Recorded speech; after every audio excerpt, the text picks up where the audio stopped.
Isang magandang araw ng bakbakan mga kaibigan. Welcome po sa Boxer Shorts. Ako si Atty. Ed Tolentino, kasama ninyo sa inyong corner pagdating sa usapang boxing. Dito sa Boxer Shorts, we do not monetize. Handog ko sa inyo diretsong opinion, walang halong sarswela o mga clickbait content. At ngayon pag-usapan natin ang isang mainit na balita kumakalat sa social media, particular dyan sa YouTube. Ang dating pound for pound king, ang dating multi-weight division world champion, ang Amerikanong si Floyd Mayweather Jr. Wala ng pera? Talaga bang bangkarote na itong si Floyd Mayweather Jr.? Ang daming lumalabas na balita, mga vlogs sa YouTube.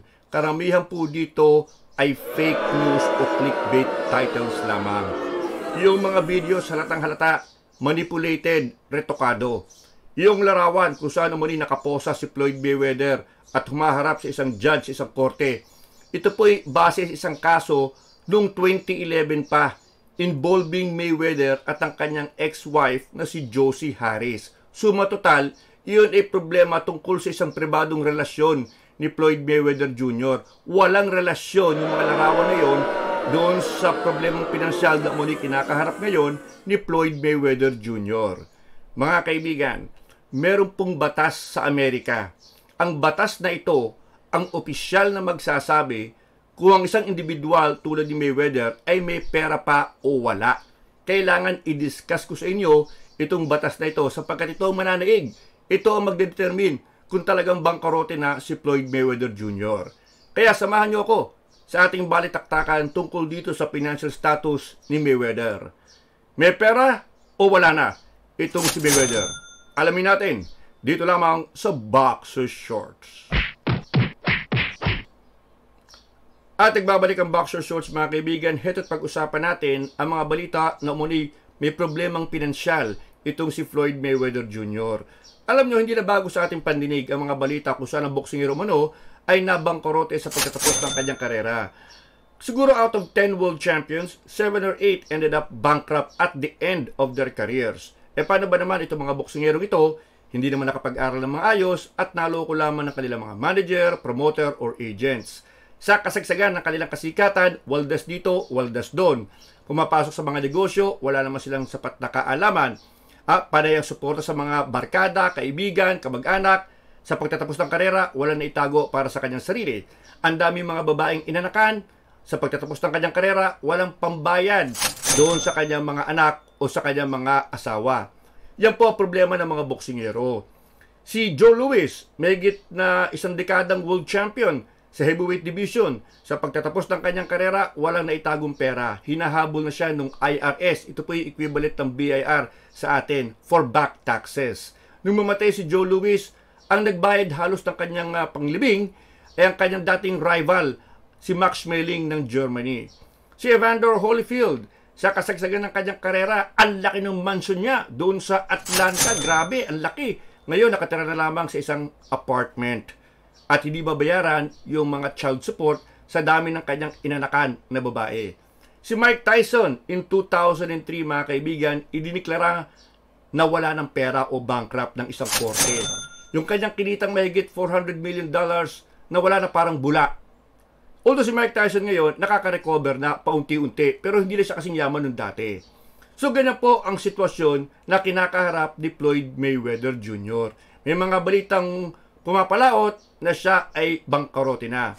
Pero mga kaibigan, iklaro natin, officially, hindi pa bankrupt si Floyd Mayweather. Meron po kasing batas ang Amerika, tinatawag nilang bankruptcy code. Ito po, itong batas na ito, ang siyang magdedetermine kung ang isang individual ay bangkarote na o hindi. Usually mga kaibigan, kapag ang isang individual sa Amerika ay maraming pinagkakautangan at hindi na siya makapagbayad, siya po'y pupunta sa korte. And under the bankruptcy code, magpapile siya ng tinatawag na petition for bankruptcy. Siya na po ang hihingi ng tulong sa korte. Sasabihin niya sa korte, Judge, pakitulungan naman ako. Ang daming naghahabol sa akin ng pinagkakautangan ko. Hindi ko na kayang magbayad. Baka naman pwedeng sabihin niyo sila, stop muna sapagkat bangkarote na itong individual na ito. Yan po yung magpapile ka ng petition for bankruptcy. Marami pong uri ng petition yan. Pwedeng mag-file ka ng petition na kung saan sinasabi mo sa korte, meron naman akong pera, pero maliit kumpara sa laki ng aking utang. So, hihingi ka ng tulong sa korte para i-reconstruct, baguhin ang termino ng iyong pagkakautang para kahit papano makapagbayad ka. Meron din namang klase ng petisyon na ipinapile kung saan sinasabi mo, wala akong pera, pero meron akong mga assets, kotse, bahay, mga alahas, na pwede kong i-liquidate o ibenta para yung proceeds may bayad ko sa aking mga pinagkakautangan. So, yan po ipapile mo yung petition na yan sa korte at inidiringgin ng korte. Kapag nasabi ng korte na wala ka na talagang pera, na-determine ng korte, i-declare ng korte na ikaw ay officially bankrupt. Ganyan po ang ginawa ni Mike Tyson noong 2003. Doon siya hinahabol na ng kanyang mga pinagkakautangan at wala na siyang pambayad. Si Mike Tyson pumunta na po at hiniling ang tulong ng korte. And in 2003, he was declared officially bankrupt. Kapag si Floyd Mayweather ay nag-alam Mike Tyson, pumunta na sa korte at nag-file ng sinasabi kong petition for bankruptcy at ang korte ay formal na siya idideklarang bangkorote, doon pa lamang po talaga officially bankrupt si Floyd Mayweather Jr. Iyan po ang magiging pinali, iyan po ang magiging totoong balita na siya'y bangkorote na kapag siya ay nag-file ng petition sa korte, a petition for bankruptcy under the Bankruptcy Code, at ang korte naman dininig ang nasabing petisyon at siya'y idideklarang bangkorote. So until Floyd Mayweather does that, kahit papano, meron pa siyang presumption na siya ay may pera pa. Pero mga kaibigan, alam niyo, sa ating susunod na chapter, pag-usapan natin yung posibilidad na si Floyd Mayweather ay patungo na dyan sa korte para mag-file ng petisyon. Ang posibilidad na siya ay papunta na sa tinatawag dating bankruptcy road. Yan po, pag-usapan natin sa Boxer Shorts. At nagbabalik ang Boxer Shorts mga kaibigan. Heto't patuloy natin pinag-uusapan kung bangkarote na o hindi si Floyd Mayweather Jr. Sinabi ko sa inyo kanina na merong formal na proseso sa Amerika kung saan ang korte mismo ang magdedeklara kung bangkarote o hindi ang isang individual. Wala pa pong korte as of today na nadideclare na bankrupt si Floyd Mayweather Jr. So ang presumption natin, meron pag sapat na salapi itong si Floyd Mayweather. Pero pag hindi nag-ingat si Floyd Mayweather, maaaring patungo na siya sa pagiging bangkarote. Tingnan natin ang latest developments sa financial status ni Mayweather. In 2018, ang Forbes magazine idineklara si Mayweather as the highest paid athlete. Kumita siya ng mahigit kumulang $218 million in 2017. Ito pa hanggo sa kanyang naging huling laban kontra kay MMA star Conor McGregor. Ito ang huling official fight ni Mayweather. The rest are all exhibition bouts. Now, in 2021 mga kaibigan, nagkaroon ng survey sa all-time, hindi na yung particular month, but all-time earnings ng mga atleta. Nag-number 6 sa listahan si Floyd Mayweather with career earnings of $1.2 billion. Ang laki, no? $1.2 billion as of 2021. So, suma total mga kaibigan, ang daming pera ni Mayweather around 2021. At ito'y pinagmamayabang niya sa social media. May mga larawan siya kung saan may mga hawak siya ng mga maleta na puno ng pera. Yung kama niya, punong-puno ng pera. May mga larawan siya ng kanyang mga private jets, yung kanyang koleksyon ng magagara at mamahaling kotse, yung mga pagbisita niya sa mga nightclubs, kung saan nagpapamudbud siya ng pera sa mga customer, yung mga pagbisita niya sa mga jewelry stores, kung saan namimili siya ng mamahaling alahas, mga relo, etc. So, no question, ang daming pera ni Mayweather.